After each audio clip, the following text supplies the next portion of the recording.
Այդ վարգանին, որ խիղճը գեղդոդելու սկսե, դու հանկից պիտի չկարողանաս Աստծո հետ շփվել։ Դու Աստված չէ խնդիրը։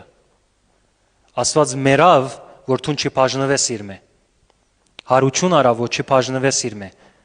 Բայց դու, եւ որ սեղանը գեղդոդ է, չես կարող Աստծո հետ հանկից նստել։ Երանի սքավորները, որոնք սուկ կնեն, անոնք պիտի մխիթարվեն, պիտի զորանան։ Եթե սխալ գա քու կյանքիդ մեջը, սուկ կնես, այսինքն գծավիս ադոր համար։ Ոչ թե գանդեսես հետևդ կնեդես։ Եթե դու անոնց մեզ, որ ասենք մեղ կործեցիր եւ սիրտդ գծավի, դու երանելի ես, կսե Տեր Հիսուս։ Որովհետեւ դու պիտի մխիթարվես, դու պիտի զորանաս։ Աստված քեզ պիտի զորացնի։ Օծությունը եթե վրաս պիտի կա, ես սեղանս պետք է մաքուր բահեմ։ Սուրբ Հոգիով։